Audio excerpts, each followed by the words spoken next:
Bonjour les élèves et bonjour tout le monde. C'est la leçon numéro 26 du playlist Techno T2. Et dans les deux leçons précédentes, Moti traite les mathématiques des ondes sinusoïdales, Moti aussi traite le redressement monoalternance dans la charge résistive.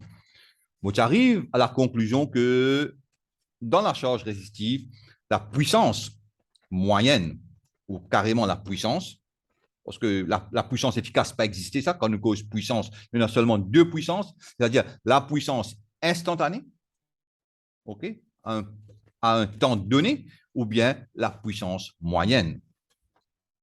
Ça veut dire qu'on nous cause puissance, nous peut cause puissance moyenne, ok, puissance efficace pas existé. Et moi, j'arrive à la conclusion que la puissance moyenne dans une charge résistive égale à le courant efficace fois la tension efficace. Jamais, attention, à cause de mot moyenne, là, et je te fais l'erreur monumentale que dans la charge résistive, la puissance moyenne égale à le courant moyen fois la tension moyenne. C'est toujours égal à le courant efficace fois la tension efficace. OK? Et là, dans la leçon numéro 26, dans sa leçon, nous pourrons guetter qu'il faut arriver si la charge est purement inductive, c'est-à-dire quand on a une inducteur idéal. Et je veux bien comprendre que dans un inducteur idéal ou bien dans un condensateur idéal, il n'y a aucune puissance qui est dissipée. OK? Nombre de watts, puissance dissipée dans une résistance, il y a une certaine valeur, il y a une valeur quand nous passons un courant, mais dans un inducteur idéal ou bien dans un condensateur idéal, P n'a aucune puissance en watts qui peut dissiper. OK? Et là, moi, vers le document qui m'a traité. OK. Leçon numéro 26 du playlist Techno T2. Nous avons un circuit, nous avons un diode idéal et nous avons nous la charge, c'est une inductance L, mais idéale, et la source est sinusoïdale. V est égal à Vm sin oméga t. Bon, là, il y a une littérature. La diode étant idéale, elle est soit un circuit fermé lorsqu'elle est conductrice, soit un circuit ouvert lorsqu'elle est bloquée. Et normalement, dans une résistance, si nous rappelle bien, si ça a une résistance, ça, c'est une résistance, OK? Ça veut dire ici, on a un signal comme ça, V, et ici, ça partie-là, coupée.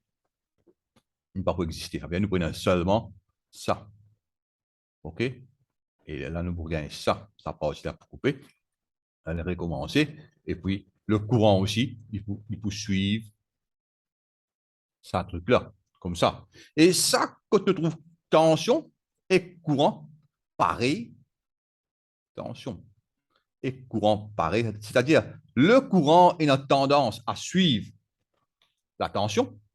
Nous appelons ça, en anglais, nous appelons ça voltage stiff circuit. Correct? Modèle, il résistait à un changement de tension.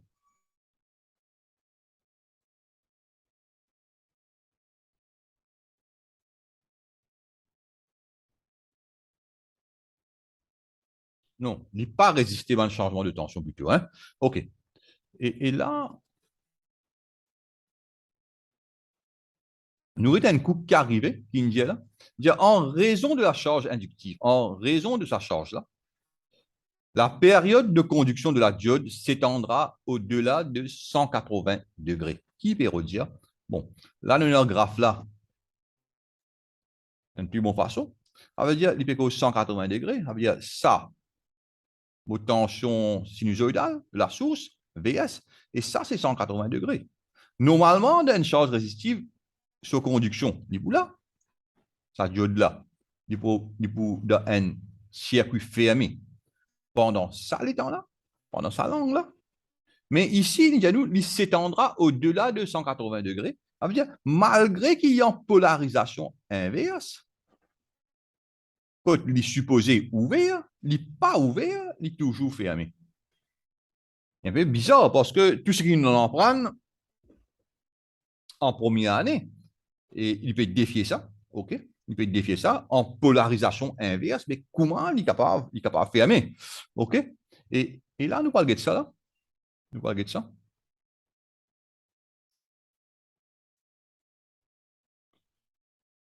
Et là, bien sûr, ça veut dire le courant, la tension, ici, là, il faut parer. Il faut parer parce que l'inducteur est idéal. Ça veut dire il faut suivre sa, sa, sa forme. Là. La tension peut suivre sa forme. Là. Ça veut dire malgré qu'il y a une polarisation inverse, il peut conduire pour tout le temps. Un peu bizarre. Un peu bizarre. Et le courant, il suit une autre forme. Il n'est pas suivre sa forme, là. Qu'est-ce que forme? Il commençait zéro, il allait jusqu'à un maximum, et puis il revient zéro pendant la période-là, et puis il recommençait zéro, il allait maximum. Il est bizarre. Et ça, c'est VM, et ça, c'est VM, 2 VM divisé par oméga L. Comment on gagne ça? OK, nous bouquons de ça là. Comment on gagne ça? Qui fait mon gagne ça pour là? Qui fait dit comme ça? OK? Qui fait, comment dire, il pas comme ça? Je veux dire, attends, insert, shapes. Qui fait ça?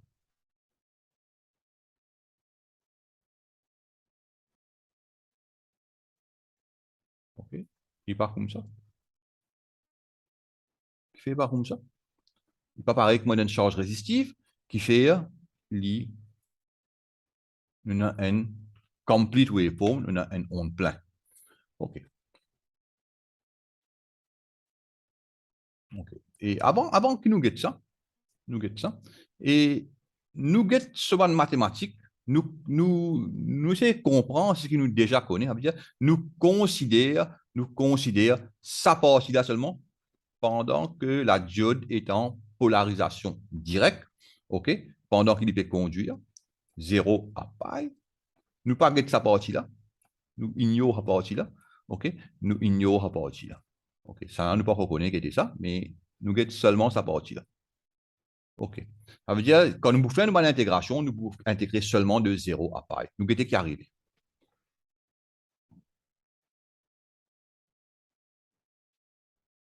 Bon, de 0 à pi. VL, nous avons connu ça équation, bien sûr, de physique appliquée, ça. V, la tension d'un inductant, c'est L di dans inductance, dIL by dt, L di by dt, L di by dt, par dt. Et V est égal à ça, mon tir à L là, parce que, bon, c'est pas important. OK? Nous pouvons assumer parce que nous pouvons traiter dans un inducteur là, avec tout ce qui nous peut trouver là, pour venir pour inducteur là. Ça veut dire DI est égal à V sur L fois dt. Et là, V est égal à Vm sin oméga t divisé par L dt. OK? Vm et L, il est constant, il n'est pas changé. OK? Et là, moi, intégrer ça. On met ça en déo, moi, intégrer ça. Vm, bon, moi, tu besoin multiplier. Hein, ça veut dire ça, c'est multiplié. OK? Multiplié par cos oméga t, plus un constant. On ne pas le constant là, K. Et moi, besoin, pour moi capable comprendre ça, moi, besoin de trouver valeur K. Moi, besoin de trouver sa valeur là. Et comment moi capable trouver sa valeur là? Parce que le courant est zéro au temps zéro. When time is equal to zero, current zero. Ça veut dire quand oméga zéro, là, courant est zéro. Parce qu'il n'est pas qu'on commence, un petit courant est pris, non. OK? Ça veut dire, on remplace zéro là, on remplace zéro de oméga. OK? Mais là, moi, retirer cos de zéro, c'est retirer 1. Moi, moins Vm divisé par oméga L plus K est égal à 0. Ça veut dire K moins Vm sur oméga L est égal à 0. K est égal à Vm sur oméga L. OK. On gagne ça. Et là, on remplace ça, là, ici, on peut gagner VM sur oméga L, on met li comme un facteur commun, et là, on peut gagner N retiré oméga T. On gagne ça. Ça veut dire ça équation là-bas, là. Moi, je fasse ça, c'est plus ça n'a pas important. Ça équation qui m'a gagné là, pour I.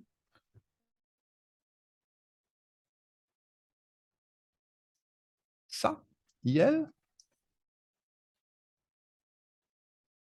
est égal à VM sur L, N retiré cos oméga T. Ça, c'est l'équation. Et bien sûr, quand oméga est égal à pi, ça veut dire oméga t est égal à pi. Cos de pi, imaginez cos de pi, cos, il est comme ça, il est comme ça. Cos de pi, ça vient là, est égal à négatif 1. Ça vient négatif 1, vous gagnez plus 1. N plus 1, vous gagnez 2. Ça veut dire le maximum, c'est 2 Vm divisé par oméga L. Vous gagnez ça. Et là, ça truc-là, bien me connaît que ça, l'idée à forme là, du commencer 0, le courant commencer 0, et il augmente, jusqu'à y arrive 2 Vm divisé par oméga L, quand la tension infinie montée, il revient 0.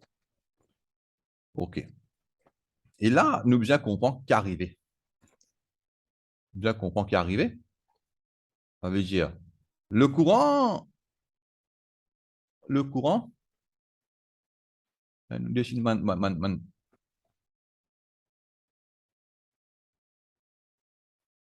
et le courant, pendant la période là, il vient là.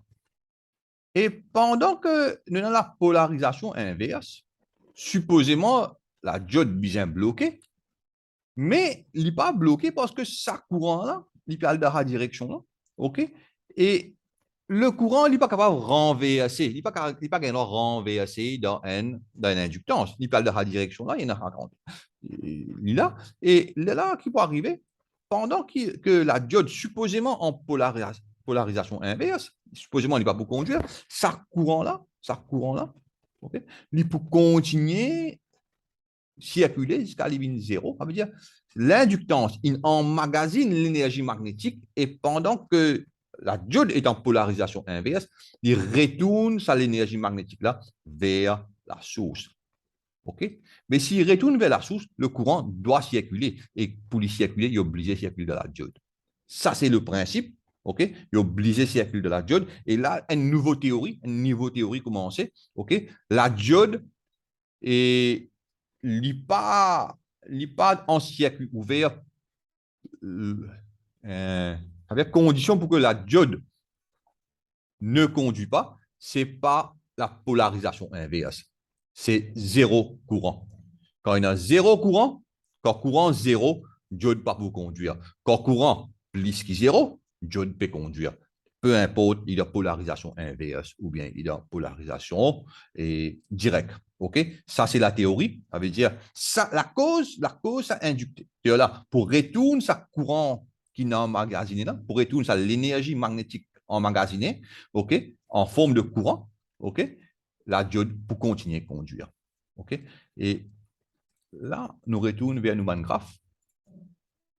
Nous retournons vers nos graphes et voilà, il y a 3 graphes là. On retourne vers un graphe là. Et là, il faut continuer, il faut retourner vers la source ici. Retourne vers la source. Et puis là, il faut recommencer à conduire, polarisation directe. Il revient maximum là et il feedback l'énergie là vers la source. Et la diode tout le temps pour conduire. Ça veut dire VL, il est comme ça. Et diode tout le temps pour on. Là aussi, il on. OK? Ça partie là aussi, il on. On, là, on. OK? Et là, on a un problème à se dire. On a un problème. Bien comprendre les affaires. Si on traite le courant, si on envie calcul puissance, OK? Mon dit à que un inducteur n'est pas capable, idéal, n'est pas gain droit, dissipe puissance en watts. Si mon envie calcule puissance, si mon calculer comment on calcule dans une résistance, comment on calcule dans une résistance, ok? Ça veut dire, et mon servi efficace, pas efficace. Mais là, efficace, mon explique dans mathématiques, je peux square ça, je peux square ça. Ça veut dire tout ça, on a fait là pour une positif. Et ça aussi pour une positif. Et positif, ça veut dire que une tension efficace positif ou un courant efficace positif. OK? Ça pour une positif, ça pour une positif. OK? Un courant efficace positif et une tension efficace positive. Parce que je peux mettre au carré tout le temps, il positif, il courant efficace. Et là, je prends un positif fois positif et je gagne une valeur positive et il n'est pas possible. Mon autres, il besoin zéro. Et la cause, ça même, dans un circuit comme ça, c'est ce qu'on appelle current. Il ne faut pas connaître comment dire ça en français. Hein? Current stiff circuit. Ça veut dire quand le courant résiste à un changement, ça veut dire il pas suivre ça. Le courant là, il pas suivre ça.